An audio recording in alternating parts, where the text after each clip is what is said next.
Maaseavot Siman Labanim.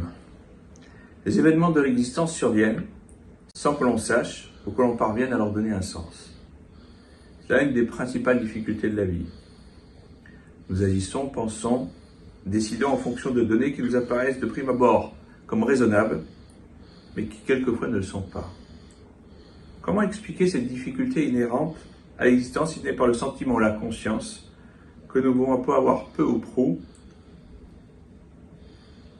le sentiment d'être des pièces d'un puzzle ou d'une pièce de théâtre de laquelle nous sommes les acteurs, mais des acteurs inconscients, manipulés par quelque chose de plus haut.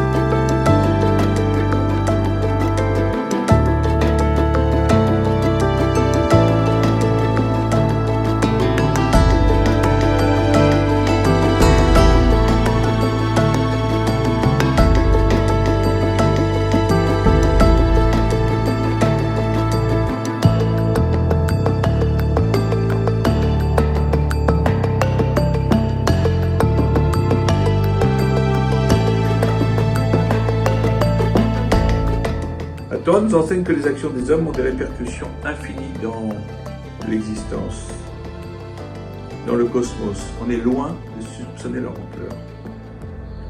On en voit l'illustration avec la vie des patriarches et de leurs descendants.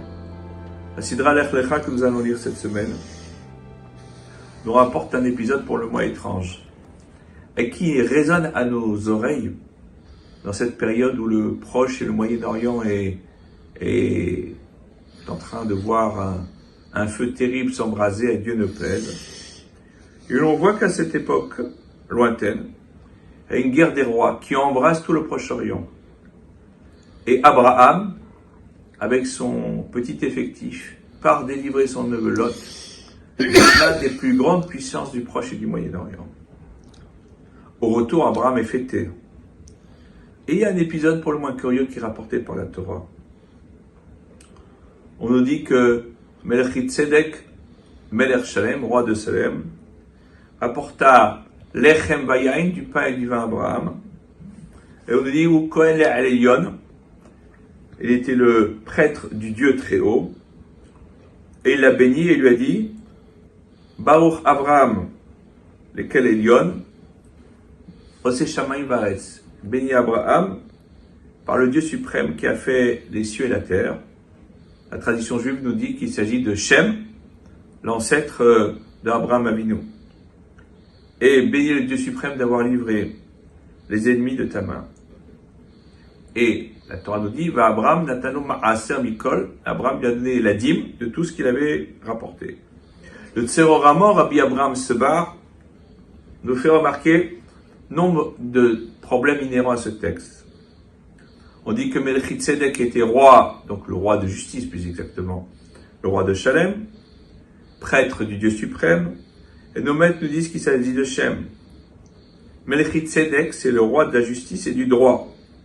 Le roi de Shalem, c'est-à-dire qu'il est Shalem, il est plein, c'est la notion de plénitude, c'est ça le Shalom, c'est la plénitude de Dieu sur terre, dans tout son comportement, ce qui lui permet d'être le prêtre du Dieu très haut. Et ses vertus lui confèrent une sorte de prophétie. Il lui dit la chose suivante. Il dit qu'Abraham et sa descendance de surcroît constituent la raison d'être de l'univers. C'est là l'enseignement du Midrash Rabbah qui nous dit que ne lis pas Be'ibaream lorsque Dieu a été créé les cieux et la terre dans leur création, mais Be'Avraham. C'est par Abraham pour Abraham. La raison d'exister du monde se trouve en Abraham, qui est l'archétype de la bonté du Chesed, à l'instar de la création bâtie à la bonté de la bonté. Et donc, la raison de la création du monde, c'est Abraham. La raison de la création du monde, c'est Israël. Israël constitue l'archétype de la création du monde, n'en déplaise à ses ennemis. Le peuple juif constitue l'archétype de la création du monde, c'est-à-dire sa raison d'espérer. Israël est porteur d'espoir, le peuple juif est porteur d'espoir en une humanité qui va retrouver son humanité, qui va faire fi de sa bestialité pour retrouver son âme, c'est-à-dire celle que la Torah lui confère, qui est celle du droit et de la justice. Shabbat Shalom.